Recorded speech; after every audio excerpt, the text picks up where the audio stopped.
Ladies and gentlemen, I'd like to welcome you all today. First of all, we'd like to acknowledge that we're on the land of the Kulin Nations. We'd like to pay our respect to past and present elders. We'd also like to thank Malt Minehausen and Anne Houston for this venue tonight. We're not paying the rent. We're very happy with that.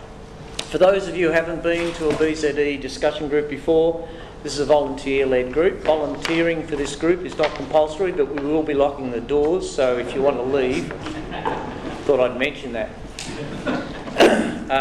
Our goal is to transform Australia from a 19th century fossil fuel-led economy to a 21st century renewable-powered clean tech economy. We like steam trains, but we think there's a place for them, and it should be in museums. That includes coal-fired ones. We have many projects like Zero Carbon Australia Research, Repower Australia Talks, Zero Carbon Communities, media work, education programs and much more. We're always looking for more volunteers, so come and talk to us afterwards if you want to get involved. Tonight we're delighted to welcome Tim Forcey, a long-term BZE supporter and advisor, who has been contributing his energy and expertise since the original Zero Carbon Australia stationary energy plan. Tim has over 35 years' experience in the oil and gas and electricity industries in Australia and abroad. He's an expert on the impacts of unconventional oil and gas extraction and renewable heat alternatives to gas. Today he will be presenting what the FRACK is going on. Welcome, Tim.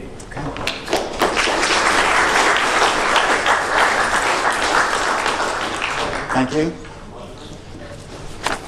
Thanks for that introduction, and thanks for you in the audience coming along tonight. And thanks to future viewers that might see this online. Well done to the BZE volunteers who have kept this discussion group going now, I think, for 10 years. I think I recall the first BZE discussion group held in midwinter 2008 in Mark Ogue's art studio, and it was dreadfully cold.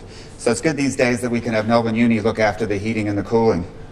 The topic back then, I think, was zero carbon transport. Since then, you must have had about 100 speakers, often talking about the great things going on as we work toward a safe climate future. But I don't know that I'm going to be that inspiring this evening, because I'll be talking about people who have died, who have already died because of climate change. And what's even more distressing, I'll talk about certain governments, certain corporations, certain experts who have the power, but don't seem to care that much about people who have already died because of climate change. They seem to show a lack of concern for people yet to be killed because of climate change. So here we are, 10 years or more down the track for some of us trying to ensure a safe climate future. There has been many progress in many areas, but tonight we'll hear there's probably never been more enthusiasm across Australia for unconventional oil and gas production. In New South Wales, some people want to destroy the Pilliga State Forest to sell coal seam gas to overseas buyers. In Queensland, where the gas horse is already bolted out of the barn, industry expansion continues unabated as they aim toward drilling 40,000 wells. In the Northern Territory, the government there only last month decided to lift its moratorium on fracking. In Western Australia, the government there is considering the future of their moratorium on fracking. In New South Wales, new oil and gas fields are being developed right within the world-famous Coonawarra wine-producing region and limestone coast, as well as in the central desert regions. In Victoria, where many people work to deliver legislation that prohibits fracking for onshore oil and gas, the billionaire Gina Rinehart and Lakes Oil are suing the Victorian government in an effort to have that legislation overturned. And even this long list describes only the activities of oil and gas companies onshore in Australia. There's still plenty happening offshore, out in the oceans and coastal areas, but because those activities are out of sight of the community, they get less attention. And let's pause for a minute, because aren't we meant to be urgently getting away from fossil fuels? Today, where people are already dying because of climate change, is this the best time to be opening up new fossil fuel provinces all around the country? Let's find out tonight what the FRACK is going on. Let's start up in the Northern Territory, since here we see the decision last month by the Northern Territory government to allow fracking. And we also see how this was rather crudely but predictably celebrated by the Northern Territory's only newspaper. I was very disappointed by this decision because I made numerous submissions to the Northern Territory's so-called scientific inquiry into fracking.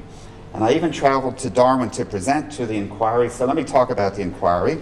To their credit, despite their official name, they didn't only look at the impacts of using hydraulic fracturing technology, commonly referred to as fracking. Rather, within their terms of reference, they were allowed to discuss some of the broader impacts of what happens when large-scale unconventional gas comes to town. But let me just pause for a minute on that word, fracking. Fracking is a convenient word to use. It sounds bad, but because, although it's not even a four-letter word, it does contain an F, a C, and even a K. So how good is that? All you have to do is shout out, "Get fracked," and we get attention. But in talks like this, I don't want to focus only on fracking. I prefer to talk about the entire and complete and highly invasive activity that can be referred to more generally as unconventional oil and gas production. So let me go through first some background on unconventional oil and gas production. Actually, let me start with conventional oil and gas. In the old days, and I mean we can go back to the 1920s or the 1950s or even the 1970s, as you see here with this Lonely Barracuda platform, still in operation out in the Bass Strait.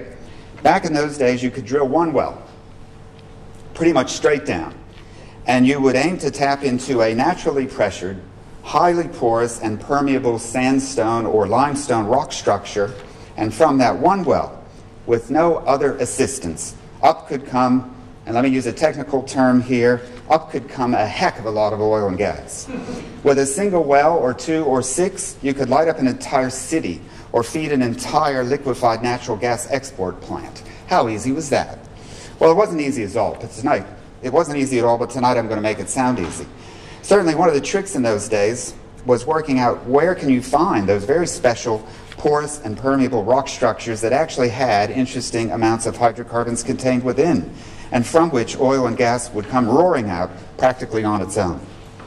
The conventional oil and gas industry grew to scale in Texas and in the neighboring U.S. Gulf Coast states, and then it spread to the Middle East and down here to Bass Strait and to the Cooper Basin in Central Australia and over to the North Sea, to offshore Brazil, Africa, the northwest shelf of Western Australia, the Arctic, all over. But I don't want to make it seem that even the conventional oil and gas industry that I used to work in was throughout history all romance and clean and green, as these historical photos show. But it was simple in the sense that you had wells going more or less straight down into those reservoirs, and up came the oil and the gas. But the decades passed, and many of those highly porous and permeable conventional oil and gas reservoirs were discovered and one by one depleted. So, what could the oil and gas companies do next in order to stay in business? Because you know they do like to stay in business. Every year, every oil and gas company is in a race to replace their production and reserves. As an oil and gas company CEO, whatever you produced last year, you have to produce more next year. And you have to prove to the share market that you somehow managed to add onto your books an increasing reserve of oil and gas that you can produce in the years to come. Otherwise, you're going into liquidation. From my slide here, I couldn't decide which was the better metaphor, a cartoon dog chasing its tail or a Hollywood zombie that just can't be stopped. But thinking like that oil industry CEO, how are we going to replace our reserves? Your exploration department might find some new conventional reservoir previously unnoticed in some corner of the world, or you might buy out a smaller oil company, or thanks to favorable geopolitics, you might be allowed back into countries that have been off limits for a while, like Iraq, Iran, Afghanistan, or Russia, or you might access new technologies like fracking. When I worked at BHP, we were paid bonuses that were in part based on this reserve replacement accounting. So you can see how important this particular key performance indicator would be to every senior manager and down to every lowly engineer. You might have thought that for an oil company, making profit is also important. True, making profit is desirable, but it's not as critical as replacing reserves. One of these articles here says that the shale frackers in the U.S. have been unprofitable for the last 8 years. And this isn't just some Greeny article, it's from the Wall Street Journal. Closer to home, Origin and Santos have had to write off billions of dollars because of their coal seam gas and gas export ventures in Queensland. So why do these companies persist, even though they're losing money? They persist because, what else are they going to do? So, not worrying so much today about profits, our oil company CEO focuses on maintaining and increasing production, replacing reserves, earning his bonus. This is where unconventional techniques come in. Here are 4 unconventional techniques. One of them is hydraulic fracturing, and then when you go around clockwise, we see coal seam dewatering, horizontal drilling, and dense and widespread well deployment. So you can see there's more going on here than just fracking. First, let me talk about the horizontal directional drilling, because without horizontal directional drilling, there wouldn't be much fracking. These days, instead of drilling more or less straight down, wells can be, and indeed have to be, deviated out as far as 15 kilometers from the drilling rig. 15 kilometers. That's like drilling from here at Melbourne Uni out to Tullamarine Airport, out to Rosanna, and heaven forbid down to Brighton, all from the same well pad if you wanted to. In the early days, as you can see there, this technology was used back in 1994 to put an oil well underneath Windsor Castle in the UK. But putting the drilling under heritage landmarks aside, for what other reasons might you want to drill horizontally? Here are 2 reasons. First is that as an oil and gas company, if you can no longer tap into some massive, thick and broad, porous and permeable conventional reservoir, you might be left chasing thinner and skinnier reservoirs. By running your drill down, but then across horizontally through these skinny reservoirs, you can set up a lot more pathways for draining the hydrocarbons from that type of reservoir than you could if you were just using multitude of vertical wells. A second reason for this horizontal drilling technology is because you might want to drill a multitude of wells from just a single well pad with just one drilling rig. These days, as many as 36 horizontally deviated wells can be drilled from a single well pad location using so-called octopus technology. So let's move on to hydraulic fracturing next. So after you've drilled your horizontal wells out into your not so porous and not so permeable rock reservoir, which might be referred to as a tight sandstone or a shale or even a coal seam, how can that oil industry CEO get hydrocarbons to quickly flow out of that kind of rock?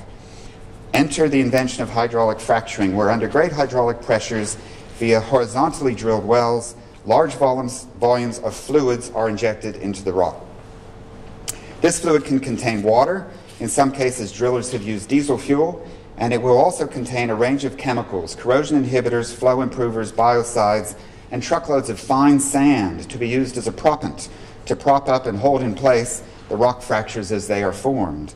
In this way, the rock reservoir is fractured, and this opens up many pathways for oil and gas to flow into the wellbore, or even away from the wellbore in some cases, because no one can get a perfect picture of what is going on underground, and this always involves some risks.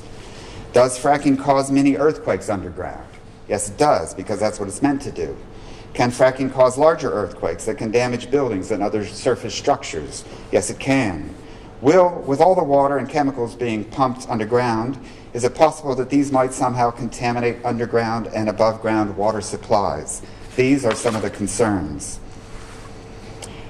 And I should mention that nasty word fracking is not only associated with oil and gas. You might be in the business of disposing of waste fluids underground. This is legal in some jurisdictions and illegally done in some others. If you're in this sort of business and you want to get this rubbish off your hands, you might frack. Or you might be interested in harvesting renewable geothermal energy, tapping into heat found deep beneath the Earth's surface. This is another situation where you might frack. A last point, as you can see from these photos, is that fracking is not a simple operation. Look at all those trucks and storage tanks and generators and pumps and wastewater holding ponds. And how did all that equipment get there? Imagine the truck movements on often primitive roads.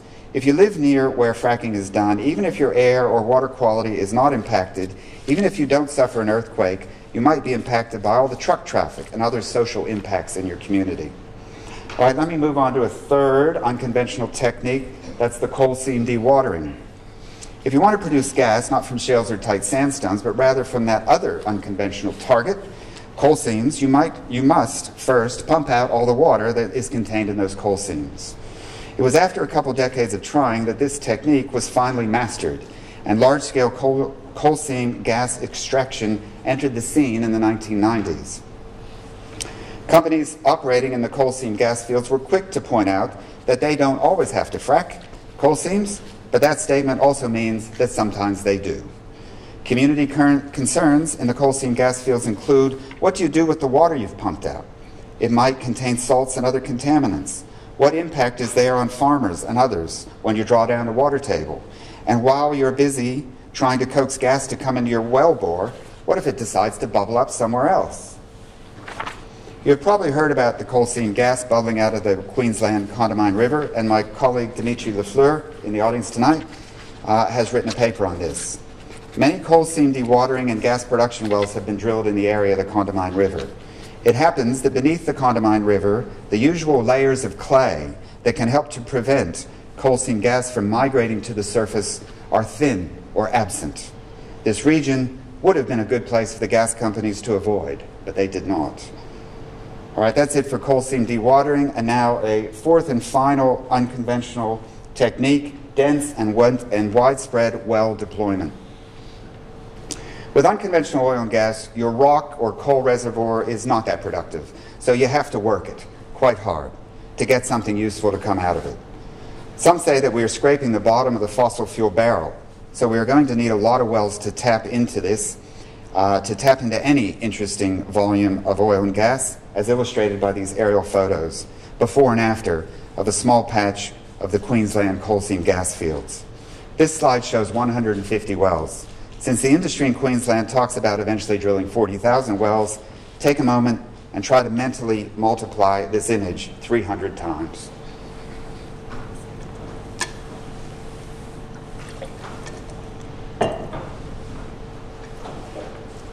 In the United States, there are reportedly 1.7 million active oil and gas wells. It's hard to imagine what 1.7 million active oil and gas wells must look like, but perhaps it looks something like this. There are many concerns about covering the countryside with oil and gas wells, but a key one has to do with just how much care and attention will a loss-making oil and gas company, how much attention are they going to want to spend on each and every well and each and every piece of infrastructure? From high above, we can imagine the enormous management challenge. Maintaining all of this infrastructure, this is a key difference from, say, out on a Bass Strait platform with its conventional wells. Out there, you have a unionized workforce living and sleeping right beside those wells every night and every day, which means that equipment on an offshore platform might get more attention than these wells spread across thousands or even millions of hectares of bushland. So there I've described 4 unconventional techniques briefly. There may be new ones I should add to the list. It can be difficult keeping up because, after all, some of the brightest and most well-paid technical minds in the world are working on developing these technologies.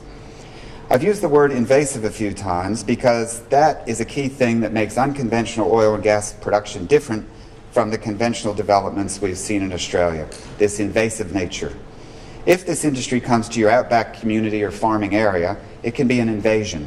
Your air quality can suffer, your surface water quality, your groundwater, your soil, your forests, your animals, your ecosystems, your farms, your roads, your communities. There might not be a thing that remains untouched because of the nature of this industry. It has been referred to as a cookie-cutter industrialization rolling across the landscape, or as a pincushioning of the countryside.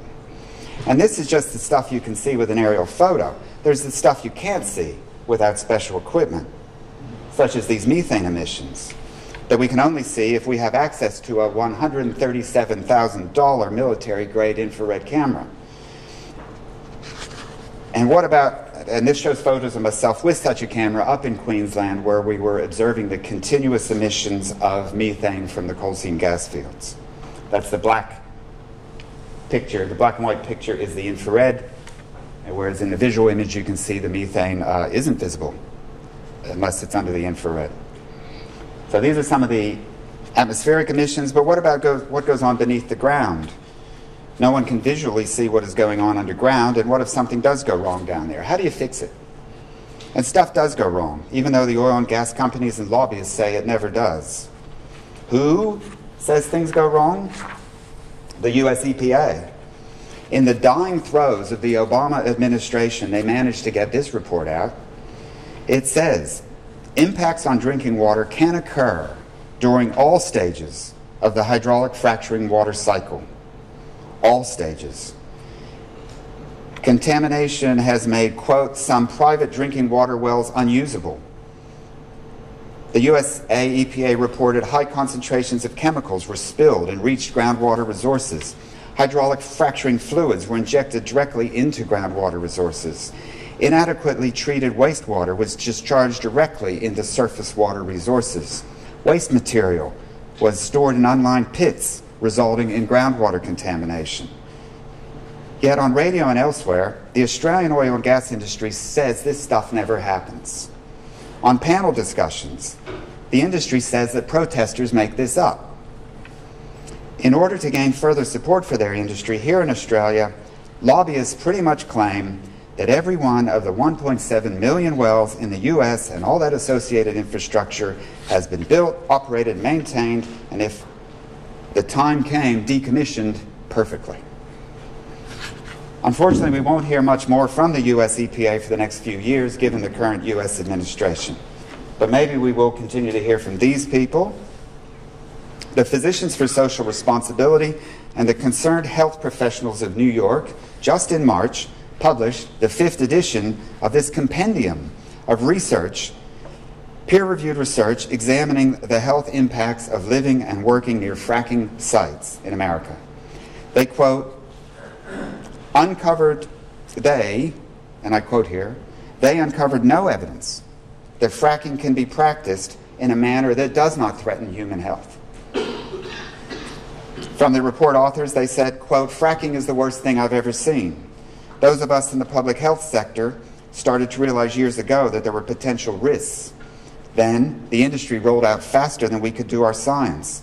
Now we see those risks have turned into human harms and people are getting sick. And we in this field have a moral imperative to raise the alarm, end quote. Again, on radio, I've heard Australian oil and gas lobbyists say this entire compendium of peer-reviewed scientific literature is not credible and should be ignored. So those are just some of the things that can happen when unconventional oil and gas comes to town. Now let's go back to the Northern Territory and the scientific inquiry. What did they do? What did they conclude? And most importantly, what did they ignore? The inquiry was a panel of 8 people with titles of doctor or professor and 1 honorable justice. But let me point out there were no climate scientists on the panel. This inquiry was engaged for 15 months. There were stacks of public hearings, stacks of submissions, and in the end a report, 506 pages long, not including appendices. Here you see the table of contents for the summary final report. There are sections covering land, water, greenhouse gas emissions, public health, Aboriginal people and their culture, social impacts, and economic impacts. Their conclusions, I'll quote, the challenges and risks associated with any onshore shale gas industry in the Northern Territory can be appropriately managed. They offered 135 recommendations to the Northern Territory government. The inquiry took a risk-based approach and declared that the many risks can be managed, provided the industry establishes new and novel codes of practice. These codes of practice would cover everything from detecting gas leaks to disclosing the composition of fracking chemicals. The Northern Territory would therefore become a leader in developing codes of practice that so far the rest of the world has failed to put in place. And then just 2 weeks after this report came out, the Northern Territory government lifted its moratorium on fracking. The Northern Territory government said they accepted all 135 recommendations, at least in principle. What at least in principle means remains to be seen. I personally accept, at least in principle, all of my GP's recommendations when she says I should eat better and get more exercise. But what I do in practice can differ from those recommendations, with which I agree, at least in principle. According to the inquiry, 31 of these recommendations are to be actioned before approvals are granted for exploration. But the industry has made clear, despite all of this, quote, red tape, Fracking starts in 12 months, next May.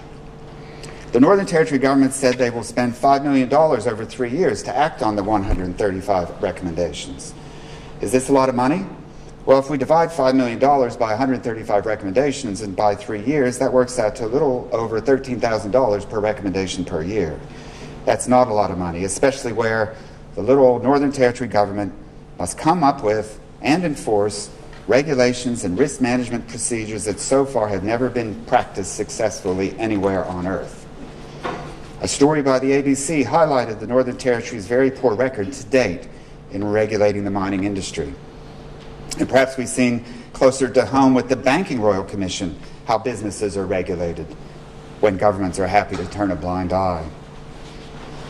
I didn't study every chapter of the inquiry report, but during the submission period I did send information to the inquiry covering certain areas. So let's look at those, and you can judge for yourselves how that work was done. First, a couple of easy items. As late as the draft final report, the inquiry persisted in cheerleading for the fracking industry by saying right up on page 5 of the report, quote, "The shale gale gas revolution turned the United States from an energy importer into an energy exporter." You do hear this sort of thing a lot on the radio and elsewhere, so perhaps that's where the inquiry got it. You hear things like, oh, the U.S. used to import oil, and now they don't. There's only one problem with that statement. It's fake news. I mean, do the words shale, gale, gas revolution sound like they come from an unbiased scientific report or from a gas industry webpage? Here's another easy one. In the draft final report, the inquiry stated shale gas is an important source of energy in the Australian energy market. The only thing wrong with that statement is so far we don't have any shale gas in the Australian energy market. Following my submission, these incorrect statements were deleted from the final report. But now I'll talk about some more important issues where I didn't have success in changing the inquiry's mind. Since looking at economic impacts was within the inquiry's terms of reference, I suggested they report on any impact that the Northern Territory gas might have on the East Coast gas market. This is important, given all that the newspapers and all the gas companies and the Northern Territory government and the ACCC and the Australian government are all saying how wonderful bringing large volumes of fracked Northern Territory gas would be for the East Coast gas market. My report, along with Dylan McConnell, we published an analysis that differs greatly to all those declarations, but unfortunately we're not going to learn anything from the inquiry on this topic because they interpreted their terms of reference to be limited to the economic impacts occurring within the territory alone in isolation from the East Coast market. Next item where I was equally unsuccessful. I pointed out to the inquiry that looking into the impacts of a new gas industry was a good thing. But was the inquiry aware that the oil and gas companies focusing on the Northern Territory shales are telling their investors and share market about the bright prospects of producing not only gas, but oil? There's potentially far more value tied up in the oil contained in these shales than in the gas. As we saw in the United States, fracking for gas was the start of the industry, but they quickly learned how to produce oil from the shales as well. Oil, you may realize, is the good stuff, the black gold, Texas tea.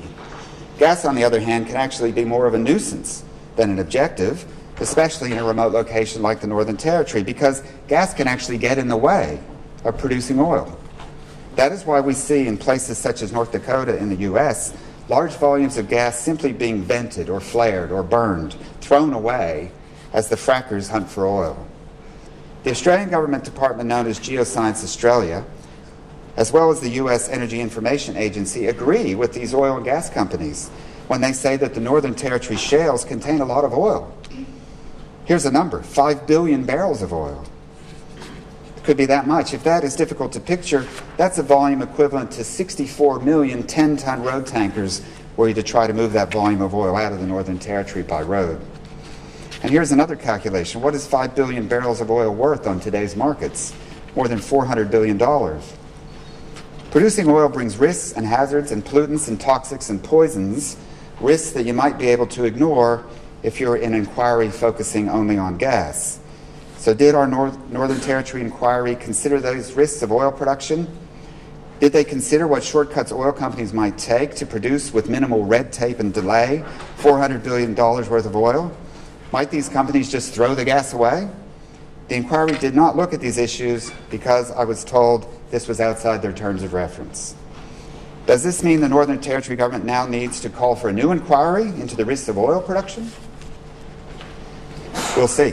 On another point I took up with the inquiry, some of you know, because I presented on this before, that one of the areas of research pursued by myself and Dimitri Lafleur is the atmospheric methane emissions that occur as a result of unconventional oil and gas production.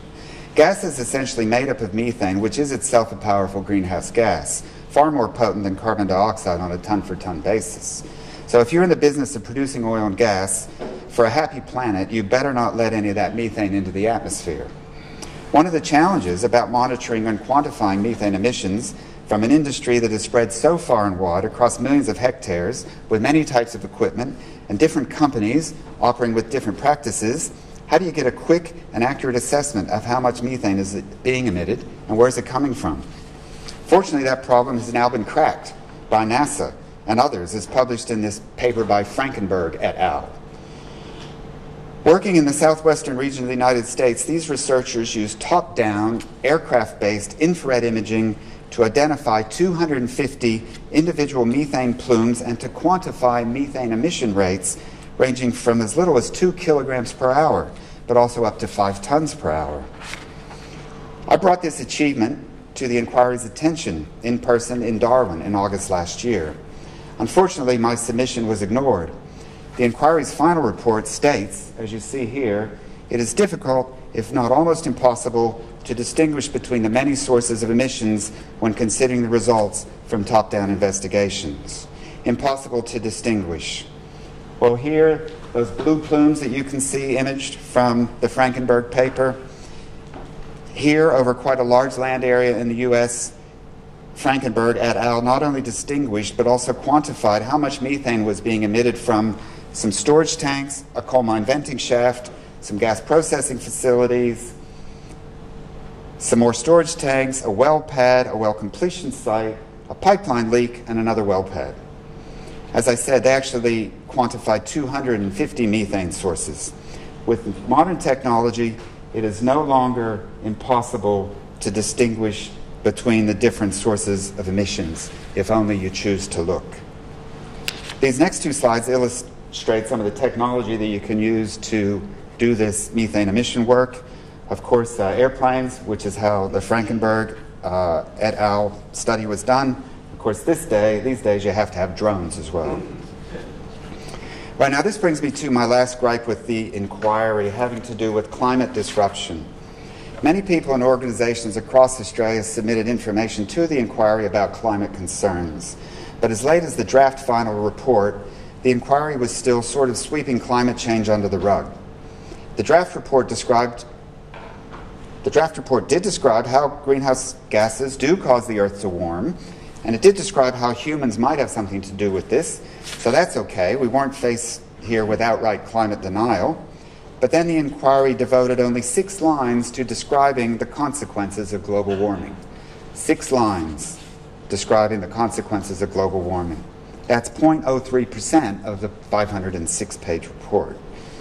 6 lines devoted to describing these consequences in a report from a scientific inquiry discussing the consequences and risks associated with opening up a new, enormous, world-scale fossil fuel province. The 6 lines cited climate change impacts such as changing rainfall and animals shifting their geographic ranges.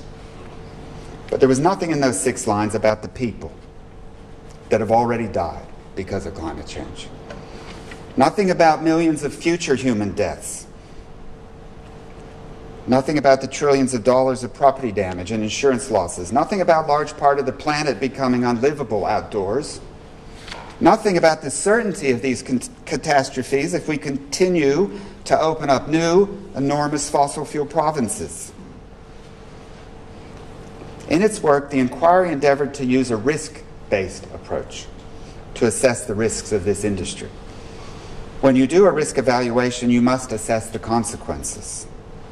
That the inquiry found that the consequences of increasing greenhouse gas emissions with this new industry, the climate consequences would be, quote, low.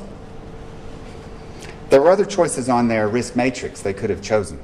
They could have used severe or catastrophic, but they opted to judge the climate consequences as low. The inquiry then described ways that any risks associated with greenhouse gas emissions could be mitigated to achieve an acceptable level of risk. The Northern Territory shales are potentially an enormous new fossil fuel province. Some of us would call it a carbon bomb. So how did the inquiry get around discussing this carbon bomb? By salami slicing. You may be familiar with this metaphor. What it means is if you chop up a problem into tiny enough pieces, it disappears.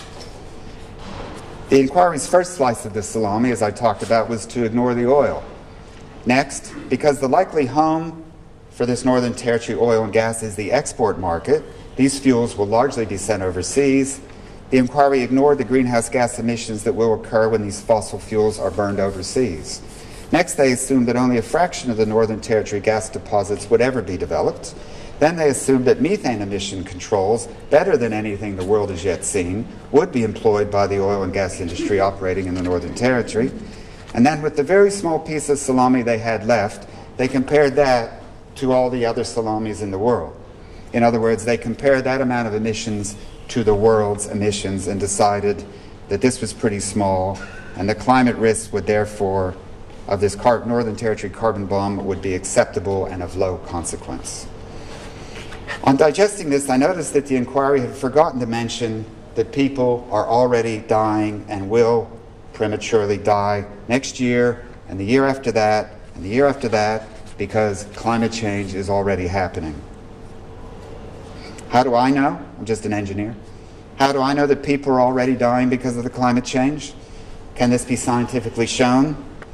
Yes, it's in the scientific literature and fair game to be considered by a scientific inquiry.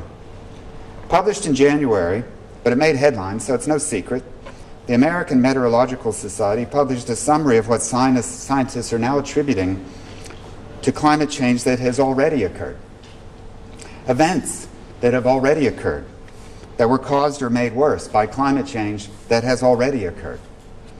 This is called attribution. Which events and impacts can scientists now look back on and attribute to climate change? We will see more attribution studies hit the news and the scientific literature in the years to come, especially as climate modeling improves, and they will form the basis of many lawsuits. This American Meteorological Society's review featured 21 peer-reviewed papers that identified climate change as a significant driver of past extreme events. 3 of those papers concluded that, quote, the extreme magnitude of a particular weather event was not possible without the influence of human-caused climate change. Most acutely, greenhouse gas emissions have disrupted our Earth's climate to the extent that people have already been killed by heat stress. Regarding heat stress, one study found that in India, at least 580 people were killed by the heat waves from March to May 2016. This was the most intense Indian heat wave ever recorded. Maximum temperatures reached 52.4 degrees Celsius. This study found that, quote, the 2016 extreme warmth across Asia would not have been possible without climate change. Yet another study found that Indian heat waves occurring in 2013 and 2015 killed more than 1,500 and 2,500 people across the country, respectively. This study found a 146% increase in the probability of heat mortality events had occurred in India over the period from 1960 to 2009, a period over which mean temperatures had already increased by 0.5 degree Celsius. In response to these climate change attributable extreme events, we now see the lawsuits. The City of New York is suing oil and gas companies BP, Chevron, ConocoPhillips, ExxonMobil, and Shell for billions of dollars of damages already seen. Damages already seen from Superstorm Sandy and attributable to climate change, which these oil companies in fact had studied themselves scientifically years ago and then decided to ignore, cover up, or carry on as business as usual. And so the city of New York and some other jurisdictions now suing think the oil companies should pay up. Climate change is already killing people and causing other damage, leading to lawsuits now in the present. But if we want to look to the future, a July 2017 World Health Organization assessment found that climate change is expected to cause approximately 250,000 additional deaths per year between 2030 and 2050. Deaths due to heat exposure, diarrhea, malaria, and childhood undernutrition. That's approximately 5 million people to die because of climate change between 2030 and 2050. The Northern Territory Inquiry's report described how shale gas may be produced from the Northern Territory over the next 25 years, from now until the year 2043. So, if these fossil fuel projects go ahead, they might still be producing and driving climate change, while those of us who are still around watch millions of people die around the world. But perhaps these Northern Territory fossil fuel projects won't be operating then, because the World Health Organization said that all populations will be affected by climate change, but some are more vulnerable than others. And do you know where one of those vulnerable populations lives? In the Northern Territory, as shown in red on the map. This is a heat stress map.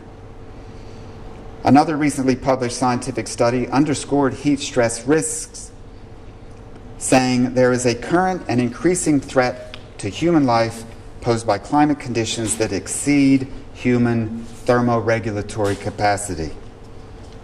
A current and increasing threat of heat stress. This study went on to say that today nearly 1/3 of the world's population, and that's the red bits, nearly 1/3 of the world's population is regularly exposed to climatic conditions surpassing this deadly threshold of human thermoregulatory capacity, which basically means that you can't survive outdoors in those conditions, and you'd better find a refrigerative air conditioner. Even fans for cooling or evaporative cooling becomes ineffective as humidity rises along with the temperature. So given all this information is now in the scientific literature, the Northern Territory Scientific Inquiry should have taken this into account, but in their draft final report they did not. So Mark Ogue, who's in the audience tonight, working with the Australia Institute, organized this letter, signed by climate scientists, noted health professionals, and some others such as myself. And we tried to wake up the inquiry with this open letter that clearly said oil and gas developments in the Northern Territory should not go ahead under any circumstances. Did this letter have any effect? Well, when the inquiry's final report came out, we saw they had reassessed the climate risks, and they'd even come up with a solution. Amongst the inquiry's final 135 recommendations, there was one that said the climate impacts of this immense new fossil fuel industry could be completely eliminated with offsets. In other words, these fossil fuels should be allowed to be dragged out of the earth, some released into our atmosphere, the rest burnt, either in Australia or overseas. It didn't matter, and it would all be okay, because somewhere, somehow, under some arrangement, yet to be arranged and orchestrated, somehow by the Northern Territory government, working with international bodies, somewhere else, somewhere in the world, someone would reduce their emissions by an amount exactly equal to and offsetting what was caused by the Northern Territory industry. Problem solved. I don't like this so-called solution. Neither does the oil and gas industry. The oil and gas industry lobbyists say that this particular recommendation, quote, goes beyond the terms of reference of the inquiry to matters of national policy, and it would be impossible for the Northern Territory government to implement as the report itself acknowledges. So I think the oil and gas industry expects this recommendation for offsets to be dumped as unworkable, even though the Northern Territory government may agree with it in principle. But I expect it will be dumped as unworkable, as it is certainly undesirable to the industry. And it doesn't satisfy climate scientists either, because we are meant to be reducing emissions, not just trying to hold them even by using fraught offsetting accounting mechanisms. So that's the Northern Territory, and I've hardly had time to mention fracking in the rest of Australia. All of this unconventional oil and gas spread underneath Australia, it's a bunch of big carbon bombs. But just how big? Here's the chart showing first in black Australia's reported emissions from all sectors of the economy over a 20-year period. That's the first column. Australia's annual emissions are reported to be about 550 million tonnes per year. I'm careful to say reported to be because we know that some of Australia's emissions, like those methane emissions that I saw from coming out from the coal seam gas industry, those are not reported. But anyway, this is what is reported. And I multiplied it by 20 to give you 20 years worth of Australia's annual emissions added together, assuming that our emissions never change and they stay the same from year to year. That adds up to 11 billion tonnes of carbon dioxide equivalent released into our Earth's atmosphere. The next column are the global emissions that might result if the so-called Adani coal mine in Queensland's Galilee Basin is developed. The Adani mine, which doesn't exist yet, is now famous, and good on the folks who are working to ensure that coal from that region is never produced, because the global greenhouse gas impact of that mine would be massive, 5 billion tonnes. When we compare Adani to Australia's reported emissions over 20 years, yes, this confirms that the Adani emissions are large. It's like adding the emissions of another good-sized country to our Earth's carbon burden.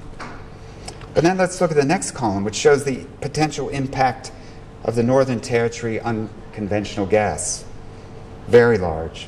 With this comparison, I'm not trying to say that the Adani mine is small, rather that the impact of opening up yet another new fossil fuel province, this time in the Northern Territory, could be shockingly large. And how about Western Australian unconventional gas, which is under review right now? That's the last column on the chart. Perhaps not as big as the Northern Territory, but still enormous. To this chart, I could add shale oil and gas from the Moomba area in Central Australia. I could add the Queensland and New South Wales coal seam gas. I could add conventional oil and gas onshore and offshore. I could include all the coal deposits of the eastern states, not just Adani. There's lots of carbon across all of Australia.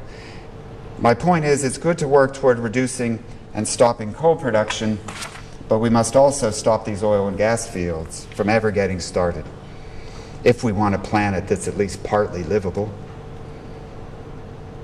The Northern Territory Scientific Inquiry had a chance to do the right thing and listen to that long list of other scientists and health professionals, but sadly the inquiry didn't listen.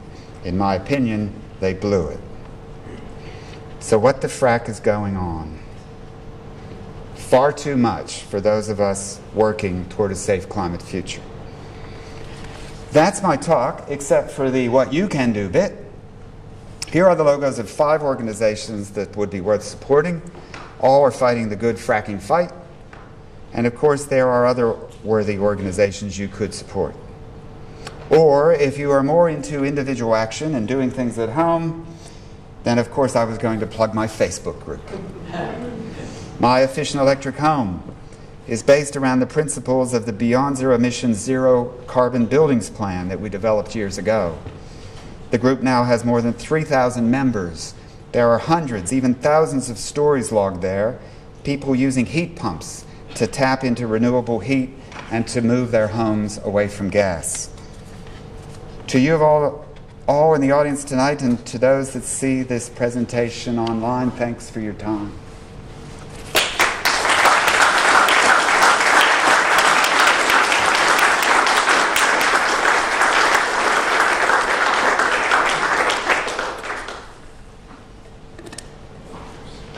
Is there anyone going to moderate the questions, or I'll have a go?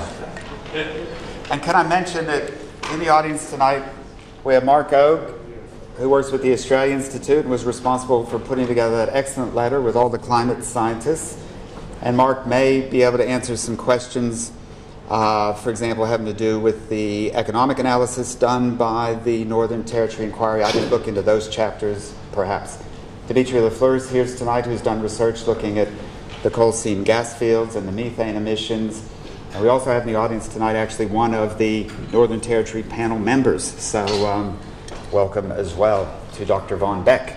So we have some folks here that could contribute to the discussion tonight, not just myself. Hi, Kevin. That's a terrible picture to paint of a small country like Australia. Is that picture replicated in other countries? Oh, sure. Well? Of course. Sure. It is. Yeah. Sure. Yeah, there's a lot of carbon out there, and we're finding new and exciting ways to extract it.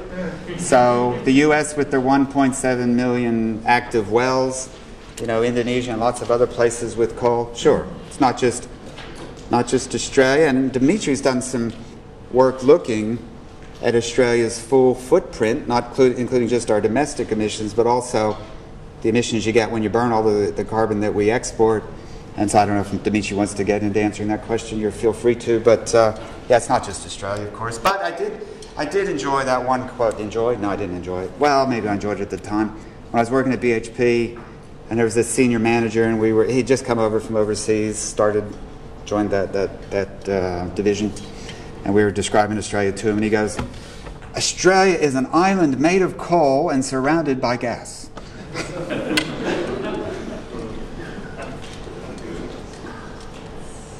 I'm trying to get at what's behind this, when it seems that if you want a report to say something, you set the terms of reference accordingly and you choose the people on the panel accordingly.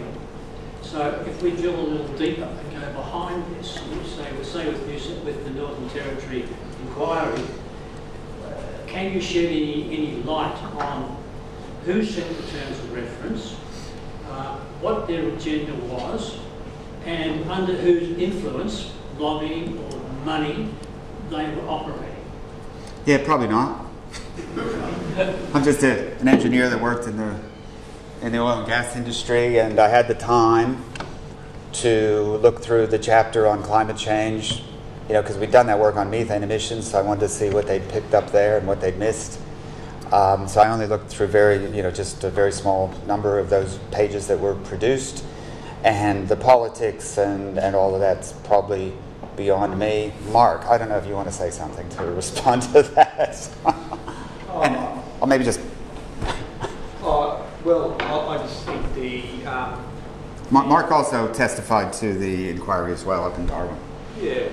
The oil and gas industry just spend a hell of a lot of money lobbying every single policy maker in the Northern Territory, the federal government and the members of the panel.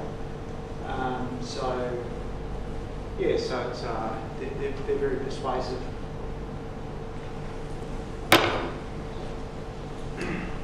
Mark, you mentioned a poll that was taken by the Australia Institute amongst the people of the Northern Territory, and it came out 50-something% against fracking, 30-some% for. Yeah, APPIA released a poll, APPIA's the gas lobby, the oil and gas lobby released a poll saying the majority of people in Darwin supported fracking, but they had quite a leading introduction to the question that they asked people, and so when we just asked the straight up question, you know, of people in the same area, do you support lifting the fracking moratorium? We had about 20% more people said no, they didn't than what APPIA found. So we had a majority, 52%. I think the figures were 50. It was over 50% supported keeping the moratorium, and kind of low 30s supported lifting. But I know that in Victoria, one of the reasons that there is legislation against the fracking is that there was a lot of groundwork done. Communities were polled in the farming regions, and they would get polls of like 95% that weren't interested in the gas industry in their farming regions. 5% might be for. In the Northern Territory, it is different. So it's not 95-5 by any stretch of the imagination. I remember when I was getting on the plane to fly up to Darwin, some lady got in the sky bus with me, and we were just talking about Darwin, and she was saying how pro-fracking she was and more jobs. So, and that's how certainly how the Northern Territory government has approved it, saying it's going to be jobs, jobs, jobs. And there's no doubt there's a lot of temporary jobs involved with this industry. None of them are permanent because it'll all be gone someday. You can see just with all that equipment that you got to move in and all the fluids that you got to handle and fracking and fluids and trucks and generators and all that, there are some jobs there. And that's the sort of thing the Northern Territory government would use to justify its decision. Certainly, you know, climate change was not much on the radar at all. For some reason, a climate scientist was not selected to be on that panel. And in the first reading of the report, like I said, climate change, you know, really didn't have the profile that I thought it should. It did improve a bit by the final report, but still, I think that, you know, if you look at this from a climate point of view, you just say, you don't go there. In the long run, it sounds to me as though the only real way to make an impact on this is to make this type of product virtually redundant. And the only way I can think of is to perhaps hope that we can accelerate the implementation of renewables. Is there any research around that has sort of compared done the maths to work out the onslaught of renewables versus the onslaught of things like coal seam gas or frack or this type of industry to hopefully render it redundant in some sort of reasonable time and save replacing it? Yeah, you're right. If you know, if oil were $10 a barrel and if gas was still 50 cents a gigajoule, then these industries wouldn't exist. And the prices will get to that stage when, you know, we here on the planet decide we are not interested in these fossil fuels anymore. They'll be cheap as, but nobody will be using them. Yes, there is a lot of research talking about the things you're asking about, and I've done some of it myself, again, along with assistance from folks such as Dylan McConnell from the Climate College, who's not here this evening, I don't think, Dylan.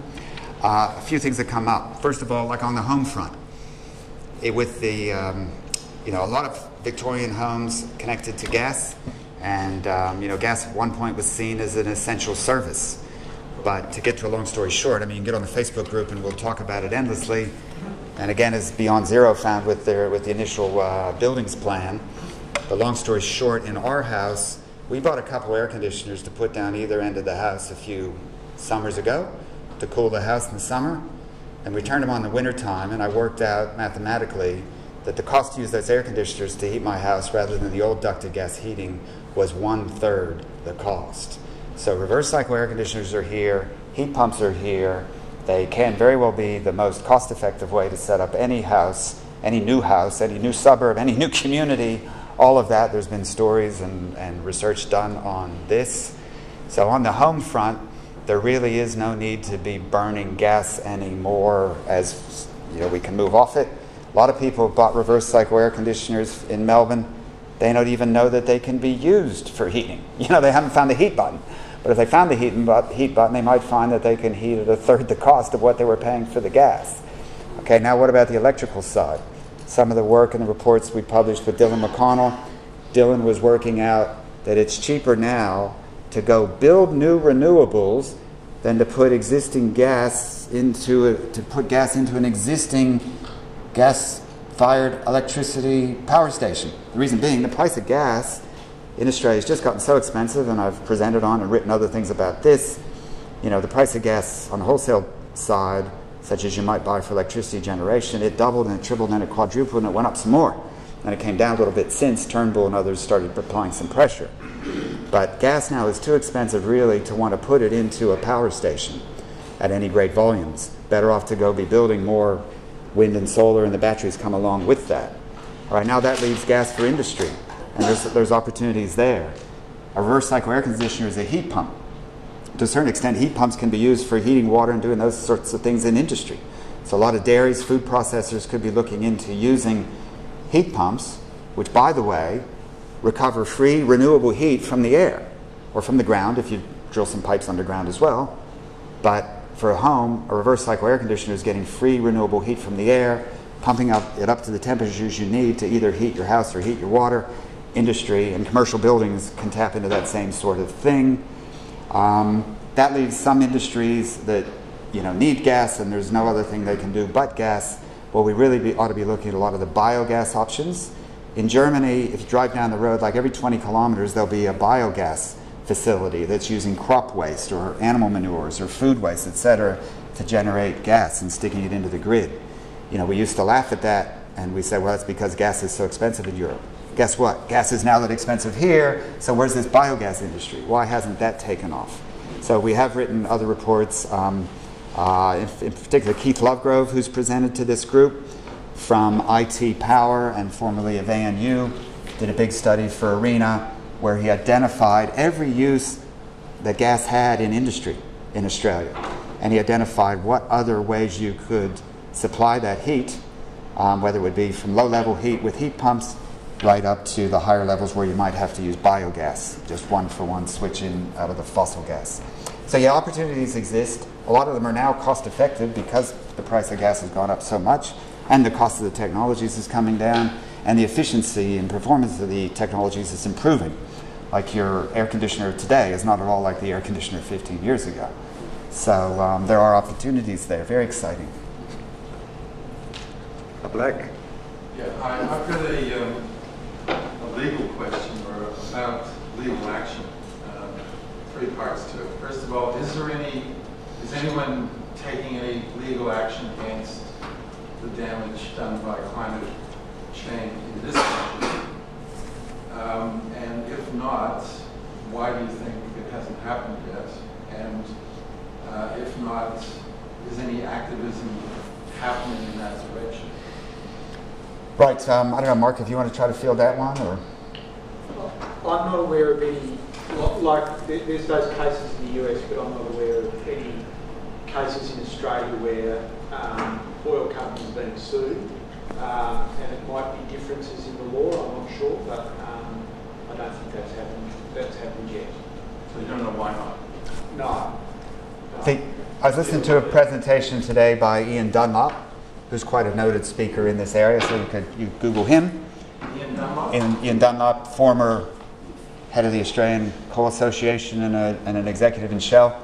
And he was saying that certainly the Australian Constitution, I didn't grow up in this country, but I've been here for a while. The Australian Constitution differs a lot to the US, and so the legalities in different countries will be different. Apparently that is one of the barriers. Dimitri, do you want to say something? Well, I was just going to add that indeed the Constitution is a real blocker. You can look up Tim Baxter. He's doing a PhD at the Australian German College of Climate and Energy, and he's looking at exactly that. So, yeah, Google him, and he can tell you much more. He's a lawyer from background. Ian Dunlop and Tim Baxter. Thanks. But why is it a constitutional issue? Isn't it shareholder disclosure that's driving all this? I have very little knowledge on it, but there is something with the law is vastly different. I think listed companies in every jurisdiction are supposed to do continuous disclosure of risks to their viability and their share value, and that's what the basis of the New York State action is on. That they just haven't been declaring risks to their corporate futures to their shareholders. So I don't think it's a national constitution issue. I don't know if you noticed the Santos share price back there, and whether it's, will I find it? I'd like to say, but that's a bit of a different thing, like shareholders suing the company for misleading them is a different thing from governments or people suing fossil fuel companies for damage. Yeah, they're two separate causes of action. Yeah, on that slide there, that graph is the Santos share price. So something certainly happened to maybe somebody twigged back in 2015. I'm wondering if there's been any analysis on what would be the situation if we had a carbon tax. Like, would it be viable to do all this very extensive extraction? How did I not mention the carbon tax in my presentation? Maybe because it's so dead and buried, but a long time ago, we worked out if there was a carbon tax in this country of any number, $25, whatever, and if you really accounted for the greenhouse gas emissions from particularly the coal seam gas fields we were having a look at, you come up with some very huge tax liabilities. And you also come up with the incentive for someone to actually go see what's going on out in those gas fields. The paper that Dimitri and I published said that so far no one has really gotten on top of what are the methane emissions from the coal seam gas fields. But if there were a carbon tax, we'd be talking about billions of dollars. And there would be a real incentive on both sides, the government wanting the revenue and the gas companies not wanting to pay it, to come up with some real numbers and maybe even reduce methane emissions. Wouldn't that be nice? So if they had an economic incentive. My personal theory, and by the way, I should have said that everything you heard tonight is just my personal opinion. I'm just speaking for myself here and representing no other organizations. My personal theory is that the whole coal seam gas industry was a big driver in the killing of the carbon tax, because some other people, in addition to us, looked at how big the numbers could be.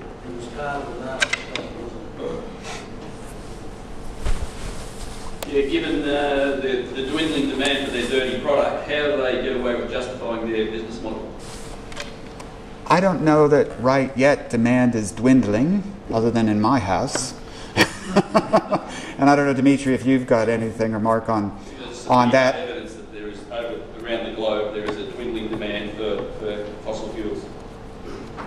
Yeah, I guess I don't have any. Yeah, Dimitri, go ahead. Yeah, so there's a big difference with where this demand is going. I mean, if it's LNG exports, everything is pretty much exported. And the gas demand is only rising. There is indeed an oversupply at the moment, but that oversupply is going to be gone in a few years' time. And from then onwards, the forecasts are that gas will be growing quite steadily.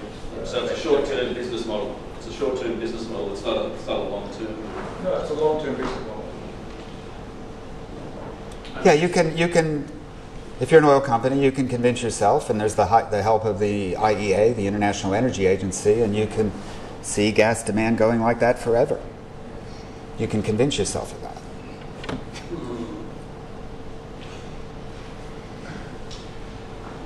I'll be interested in your comments about the potential of fracking that produces a lot of wastewater to pollute, say, a lot of the water reserves we have in the Great Atlantic Basin and other aquifers that are currently being used for agriculture and for people's drinking water.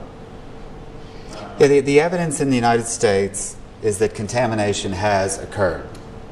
Now, you got 1.7 million wells, so you might not be surprised that, and also, George Bush and colleagues sorted it out so that the new fracking industry in America didn't have to comply with the clean air and clean water regulations.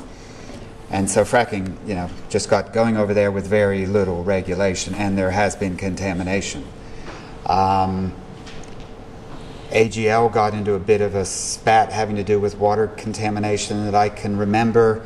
Big public relations disaster for a company like AGL that also tries to sell gas and electricity to homes and moms and dads and things, and so they decided to get out of the coal seam gas industry. The reputational risk was too great. I think the inquiry is completely correct in saying that it is possible that you never have any contamination. The question is whether it's likely. And my concern is that if the industry goes big, you have all these wells, who's looking after them? Who's making sure all the procedures are being followed? I mean, we had screw-ups in the industry when I worked there, and that was with a lot of people looking at it and studying it very hard and trying to prevent these things. I don't have any stories of neglect or corruption from my time in the industry working with folks like BHP and Esso. We tried as hard as we could to do a good job, and still, using a technical term, shit would happen. I mean, there was like the Longford incident, for example. So there you have, what Victorians might remember from 1998, a couple guys were killed, and Victoria was out without gas for a period of time because part of the Longford gas plant down in Gippsland blew up. And the subsequent Royal Commission and investigations found that there were like 15 things had to go wrong for that to happen, but it had been managed such that 15 things went wrong. These things happen in industrial processes. Can you get every one of 40,000 or 100,000 wells correct? That's the risk. I don't know, Dimitri, if you wanted to say anything else about aquifers or anything. You're a geologist. Yeah. Well, I agree with you that there is quite a possibility that you can do fracking without causing real harm to aquifer or anything, but you have to get it right. And there are ways of doing it correctly. Yeah. But if you don't know your geology, or if you don't really understand how far your frack goes, or you don't have enough data to understand your geology, then yes, it goes wrong and will penetrate into your aquifer. And if you can't guarantee that, then you shouldn't be doing it. Yeah, that's the risk. And I would add to that, especially when you have other options like renewable energy is here today. Heat pumps are here today. Could I just follow up, Dimitri, just on that? So when Tim showed the octopus wells with 36 horizontal drilling wells on that, do you, like, is your feeling that would you have faith that they will be done well? Like I said, there'll be thousands of those. Yeah. Again, it just comes down to how well you know your geology. So there are very good ways to really visualize what your rock formations are. And if you've got a really good handle on how they look and how thick they are, and you are very conservative in how far your fracks are going, and it will stay in those shales. If you don't know that, or if you underestimate how variable your formations are, then your frack will go into aquifers above or below. And that happens. It doesn't happen a lot, but it happens. It has happened in the US as well. And my expertise is more with the above surface equipment, and you got to have, people got to be trained, you got to have procedures, you got to have all these things, and you should have the regulations as well in place that the Northern Territory now would be scrambling to put in place at $13,000 a pop for each recommendation. Because if you don't get it all right, then stuff will go wrong. And the concern is that it appears, even in the US, nobody's making any money in this industry. So maintenance budgets are going to get cut. And that's what happened, that was shown down at the SO Longford situation with the Royal Commission, that they just chose not to look after things properly. They knew how to do it properly, but you just cut back, and then something goes wrong. Christian over here. Yeah, there's been a press report about the levels of methane in the atmosphere increasing, and they're saying they're not sure why that is, and trying to work that out somehow.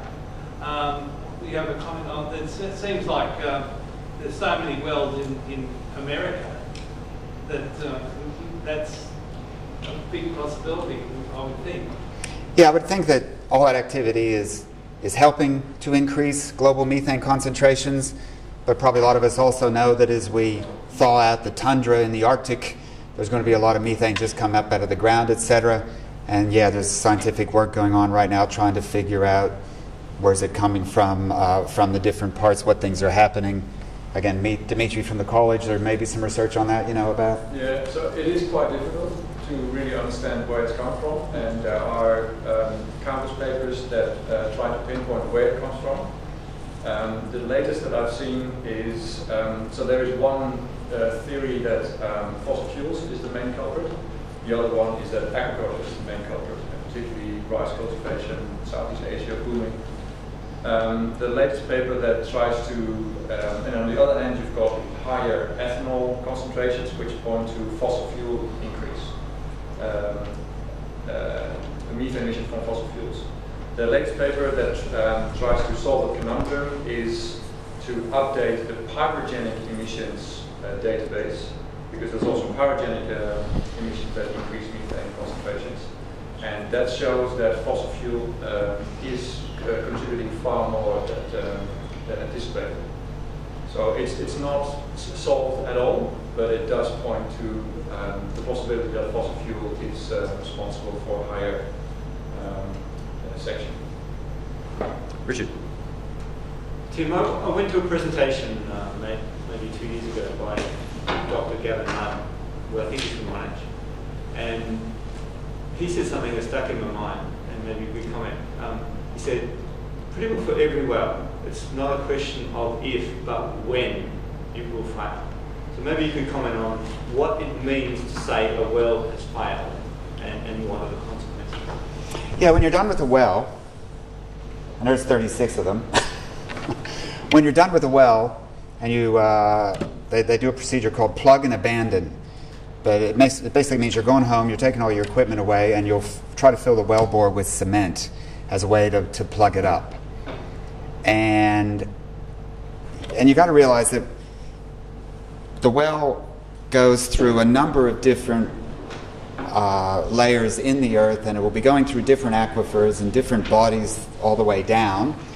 And so not only do you want to stop stuff from coming up into the atmosphere or up onto the surface, you also want to stop stuff from cross-connecting down below where you can't see it. And if you have different pressure regimes, and if that concrete you put down in there and the steel that was there to begin with, as that starts to corrode over time, then there is a possibility that if the pressures are right, something can go from down the ground up into an aquifer. And you wouldn't even know it unless you did some investigations into that. So the question is, what concrete and steel lasts forever? None. So, and also the pressure regime of the shale is that you never completely depressure the shale. You eventually stop producing from a well because it's just got too slow. But it will still be under some pressure, and then you'll plug and abandon the well, you fill it with concrete, you'll go away, but there'll still be pressure down there, and as things eventually fail, as they will, is it going to be 5 years, 10 years, 50 years, 100 years, 1,000 years, then the opportunity for contamination exists. You asked that question.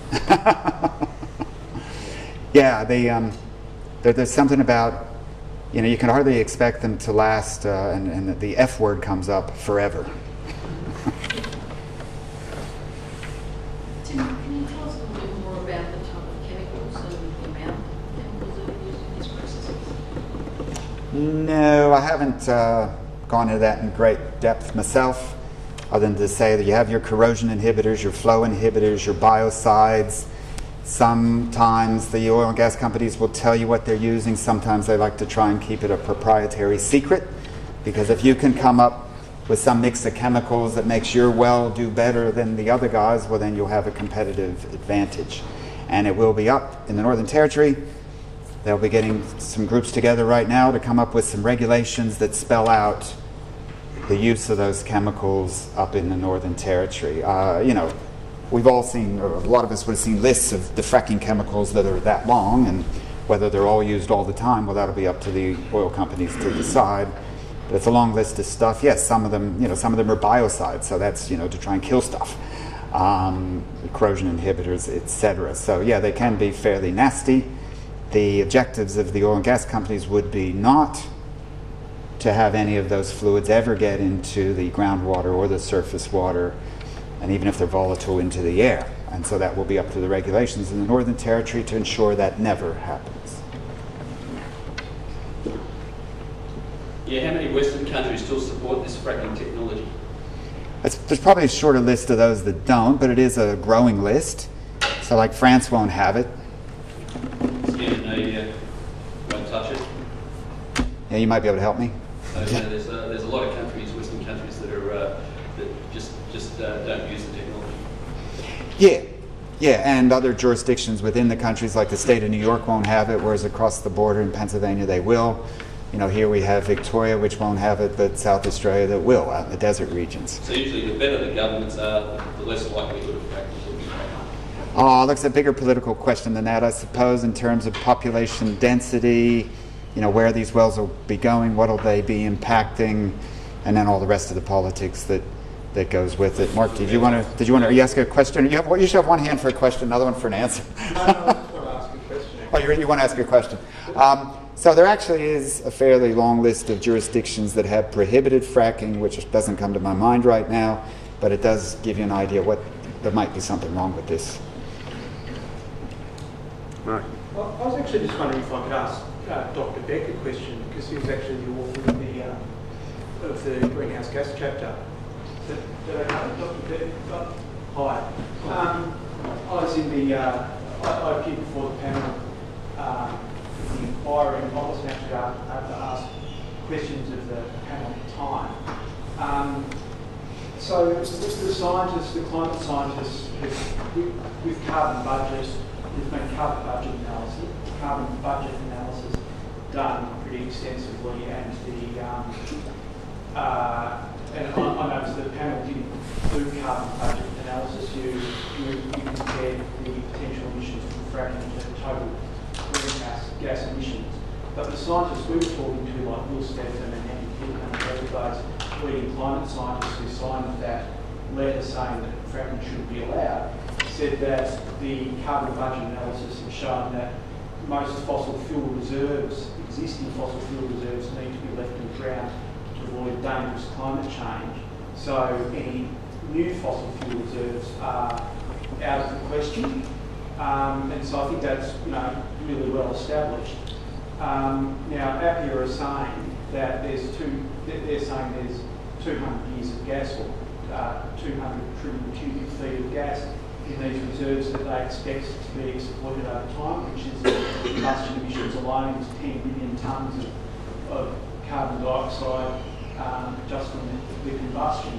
So I was wondering how you square your findings on the greenhouse gas chapter that actually it's okay to have that level of emissions with the climate scientists who are saying that when you work out a carbon budget that's completely inconsistent with keeping global temperatures under 2 degrees. Yeah, thanks for the question. Just to make some perhaps observations first, that I think we go to probably cover, but there were terms of reference that were published, and the inquiry did have extensive community consultation, so right throughout the Northern Territory. It undertook formal hearings, and it received, I think, about 1,200 submissions. And some people in the auditorium tonight are authors of those submissions, and they were duly considered. In terms of getting into detail, I just don't want to go there, in the sense that the report has now been published. There is mention in the report of carbon budgets, and not in that sense. There is mention of carbon budgets. Again, completely different.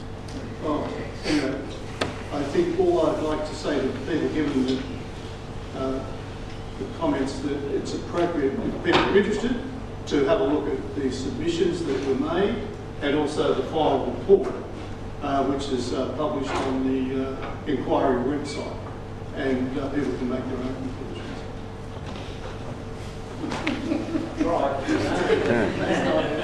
There's a non-answer. I think we're going to have to call it quits there. We're just about running out of time.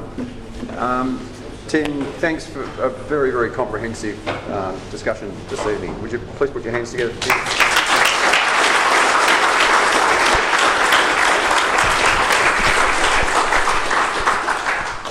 Tim mentioned the ongoing discussion groups, and John was sitting here a minute ago. He's just gone out. He carries in truckloads of BZE merchandise to help raise money to support BZE activities. Roger's sitting up the back there, taping every discussion group for a long time now, and that'll be up on the BZE website within a day or two, I would say. And Miwa was sitting up the back there. She's floating around in a BZE t-shirt, and she's the one who finds these absolutely fascinating speakers. It's quite an extraordinary effort, and I don't do much at all except get here late.